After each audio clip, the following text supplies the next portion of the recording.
તો હવે વાત ત્રીજા મુદ્દાની કરીએ। મહેસાણા જિલ્લાના ઊંઝા તાલુકાના એક ગામમાં માનવતાને શરમાવે તેવી ઘટના સામે આવી। ઉછીના લીધેલા પૈસાની ઉઘરાણીના બહાને મહિલાની સાથે દુષ્કર્મ આચરવામાં આવ્યું છે, જેનો આરોપ લાગતા ગંભીર મામલો બની ગયો છે। માહિતી મુજબ મહિલાએ સુરેશ પ્રજાપતિ નામના વ્યક્તિ પાસેથી અંદાજે 24,000 રૂપિયા ઉછીના લીધા હતા। બાદમાં પૈસા પરત ન આપતા આરોપીએ મહિલાને શરીર સંબંધ બાંધવા માટે મજબૂર કરી દુષ્કર્મ આચર્યું છે।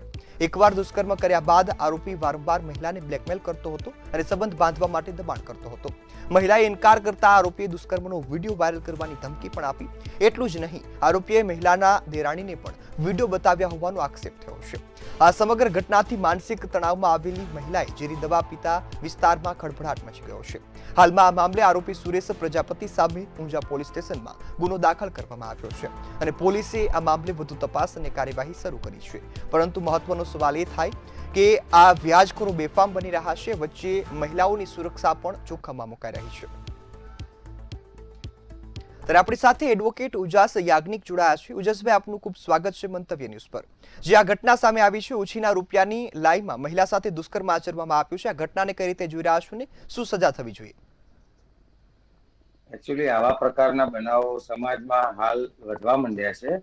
એનું કારણ એ છે કે વ્યક્તિની જરૂરિયાતો કરતા વધારે ખર્ચ કરવાની આદતો। એટલે આજે કોઈ બી વ્યક્તિનો ઘર ખર્ચ જે સામાન્ય રીતે 10,000 રૂપિયામાં ચાલતો હોય, હવે જે મોજ શોખના સાધનો અને વગેરે અન્ય બિનજરૂરી ખર્ચાઓ માટે એ વધુ પડતી આવક ના હોવા છતાં અન્ય લોકો જોડેથી ઉછીના પૈસા લે છે।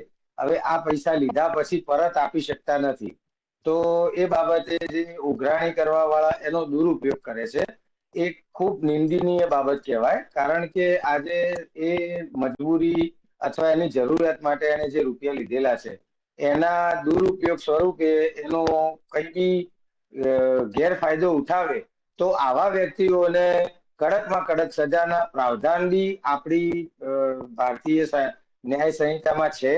તો એનો ભરપૂર ઉપયોગ કરી અને કોઈ બી આવા પ્રકારના લોકો હોય તો એના વિરુદ્ધમાં કાયદેસરની કાર્યવાહી થવી જોઈએ।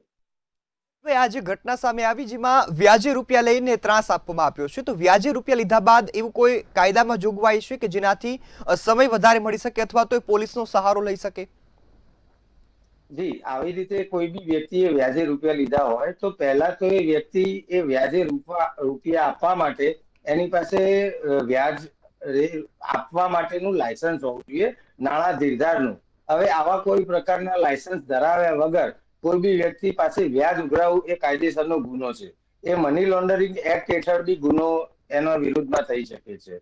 તો આ બાબતે બી ફરિયાદ કરી શકાય અને પૈસા આપ્યા બાદ તેના સાથે દુષ્કર્મ કરવું એ તો બહુ મોટો ગંભીર ગુનો છે।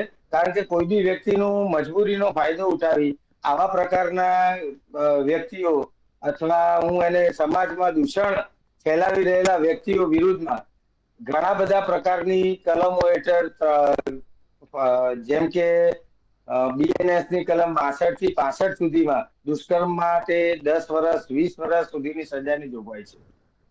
જી બિલકુલ, ઉજસભાઈ, આપ અમારી સાથે જોડાયા બદલ આપનો ખૂબ ખૂબ આભાર।